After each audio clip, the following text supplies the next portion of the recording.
जिब्रान साहब, 75 साल तारीख में हमने देखा कि पॉलिटिकल विक्टिमाइजेशन जिस तरह से हुई और आज के दौर में भी हो रही है। अदालतें फैसला सुनाती हैं, अदालतें रिहा करती हैं पाकिस्तान तहरीक इंसाफ के किसी कारकुन को या लीडर को, उसके बाद फौरन से पुलिस दोबारा से उसे गिरफ्तार कर लेती है। तो अकॉर्डिंग टू आइन आप समझते हैं कि ये दुरुस्त अमल है? देखिए, आप बात कर रहे हैं इस वक्त जो सीनियर लीडरशिप की पीटीआई के जिनके साथ ये हो रहा है। अगेन, आप इस हवाले से कोई कानूनी या आईनी आर्गुमेंट नहीं दे सकते, मगर देने वाले एक मॉरल और एक पॉलिटिकल आर्गुमेंट दे सकते हैं कि इसको मकाफात अमल भी कहा जा सकता है। जितनी इंक्रोचमेंट इस्टेब्लिशमेंट की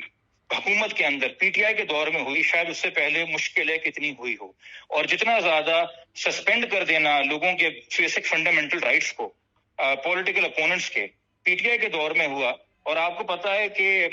महीनों साल साल तक बेलों की तारीखों के अंदर ही जो है वो सारे मामला निकल गए और लोगों की कैदें पूरी हो गई। और यहाँ फिर भी आपको रोजमर्रा के ऊपर कोई हियरिंग मिल रही, रिलीफ मिल रहा है। बट ये एक तरीके से मकाफात अमल है। मगर मैं फिर भी आपसे कहूंगा, ये बहुत ही पेटी पॉलिटिक्स होगी, ये बहुत ही कमजोरी होगी कि इस आर्गुमेंट को दे के आप ये कहें कि जी हमने तो इस वक्त चस्का लेना है मुखालिफ की तकलीफ का। हमने कानून के साथ खड़े होना है, आइन के साथ खड़े होना है और इस चीज को कंडेम करना है। हमने उभर के और सामने वालों से ज्यादा ज़र्फ दिखा के ये बात कायम करनी है कि खुदारा अदालतों का, अदालतों के अहाते का और अदालतों के ऑर्डर्स का इस तरह से मजाक मत बनाइए, मसखर मत उड़ाइए। ये आज जो आप कर रहे हैं, ये हमेशा के लिए परमानेंटली एक नजीर आप कायम हो रही है कि हाई कोर्ट का जज जो कमरे में अनाउंस कर रहा है, उस कमरे से बाहर उसकी कोई वक़्त उस ऑर्डर की नहीं है। आप उसको उसी वक्त गिरफ्तार करेंगे, उसी हालत में गिरफ्तार करेंगे, किसी और मुकदमे में या किसी भी वजह से गिरफ्तार करेंगे। तो ये बिल्कुल नाजायज है,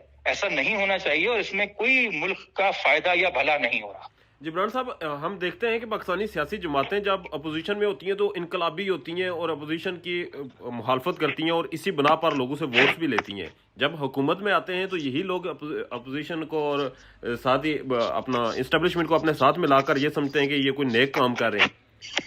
सर देखिए, मैं तो आपसे बात करते हुए ना पीटीआई के लिए वोट मांग रहा हूँ, ना पीडीएम के लिए वोट मांग रहा हूँ। मेरी अपनी सियासत जो रही है बतौर समाजी कारकुन के साथ साथ वो आजाद सियासत रही है। मैंने कभी किसी पार्टी में शमूलियत अख्तियार नहीं की, क्योंकि मेरा फंडामेंटल इख्तिलाफ तमाम तर पॉलिटिकल लीडरशिप से है कि हद से ज्यादा कॉम्प्रोमाइज हैं अपनी आसानियों को देख के, अपनी मसलहतों को देख के, आवाम के लिए बहुत बाद में सोचते हैं। और इस वजह से जो है तमाम के तमाम जो हैं वो सरेंडर करते हैं और नील डाउन करते हैं एस्टैब्लिशमेंट फोर्सेस के सामने। जिब्रान साहब, आपने खुद भी सियासत की है, तो आप समझते हैं कि एस्टैब्लिशमेंट की मदद के बगैर पाकिस्तानी सियासत में कामयाब होना पॉसिबल है, या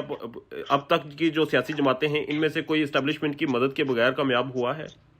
देखिए, कामयाब सियासत को अगर आप मटेरियल टर्म्स में गिनेंगे और इस टर्म्स में गिनेंगे तो कि जी आप पावर में आ गए और एमएनए एमपी बन गए, एक मैकियावेलियन अप्रोच लेके आप इसको सोचेंगे कि जी बड़ी प्रैग्मेटिक और प्रैक्टिकल बात ये होती है, तो शायद आप सच कह रहे हैं। मगर अगर आपके लिए सियासत जो है वो एक तालीम की तरह है और एक आप उस तबलीग की तरह है और आप मुबल्लिग का किरदार अदा कर रहे हैं जमहूरी और आईनी और कानूनी कदरों के हवाले से, और इन चीजों को उजागर कर रहे हैं, तो मेरे ख्याल में कामयाब सियासत वो है जो असूल परस्त है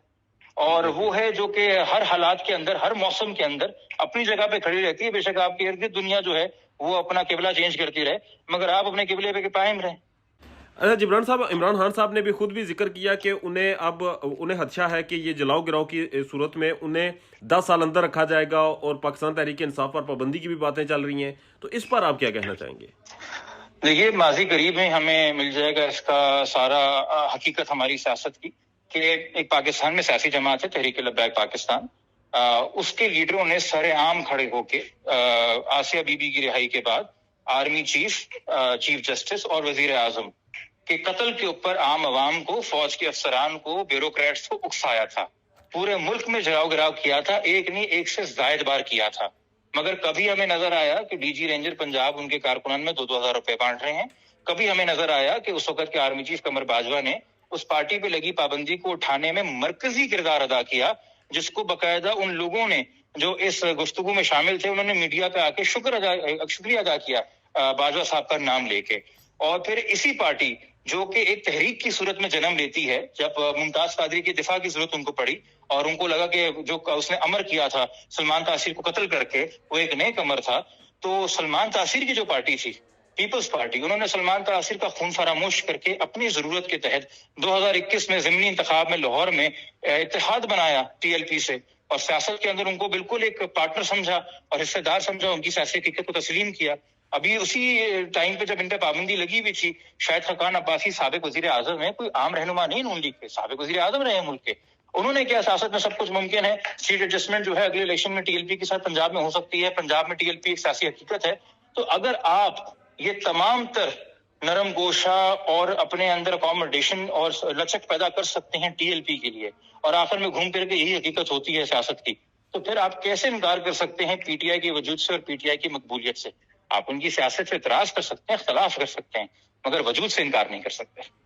بالکل ایسا ہی ہے. آپ کو لگتا ہے کہ پاکستان تحریک انصاف کا مستقبل ایگزسٹ کرتا ہے پاکستان میں؟ دیکھیے فی الحال چونکہ اس پارٹی کی جو ہائرارکی ہے وہ بہت ایکسٹریم پیرامڈ میں ہے. جو صدارتی نظام ملک میں چاہتے ہیں خان صاحب، وہی انہوں نے اپنی پارٹی میں رکھا ہے کہ ایک فرد جو ہے وہی تمام تر فیصلے کرے اور تمام تر اتھارٹی اس کے پاس رہے. تو ہمیں یہ بھی اکثر نظر آتا ہے کہ اس پارٹی کے اندر خان صاحب کو، چونکہ دیکھیے باقی پارٹیز نے تو ثبوت دیا ہے نا، جلا جلا بٹنی کاٹی ہے، ایک ایک دہائی 8-8 10 سال پیپلز پارٹی کے لیڈران نے، نون لیگ کے لیڈران نے جیلیں کاٹی ہیں ان کی سینٹرل لیڈرشپ نے، مگر وہ پارٹیاں بکھری تو نہیں، وہ انفیکٹ دوبارہ اقتدار کے اندر آئی. یہ بھی ایک پارٹی کی صلاحیت کا اور پارٹی لیڈرشپ کا امتحان ہوتا ہے کہ اس نے پارٹی میں کیا کلچر رکھا ہے کہ تمام تر خرابیوں اور برائیوں کے باوجود یہ مشکل وقت پارٹی سروائیو کر جائے. تو اگر یہ وہ وقت جو باقی پارٹیوں پہ پہلے آ چکا ہے اب پی ٹی آئی پہ آ رہا ہے، تو جو ہم اکثر بات کہتے ہیں نا جی کپتان ہے 92 کا ورلڈ کپ اٹھایا تھا، تو اصل لیڈرشپ کا تو امتحان یہ ہوگا کہ ان کے پیچھے ان کی پارٹی کتنا سروائیو کر لے گی یا ان کے لیے کتنا کھڑی رہے گی، کیونکہ ہمیں ہی پتہ چلے گا نا کہ تربیت پھر کیا ہوئی تھی. مگر یہ اگین وہ ان کی انٹرنل باتیں ہیں، ہم تو اس میں سے آبزرو کر سکتے ہیں کہ ہمارے سامنے کیا آئے گا. جبران صاحب ایک اور چیز مجھے بتا دیجیے گا سر، موجودہ ایک توہین پارلیمنٹ کا بل پاس ہوا،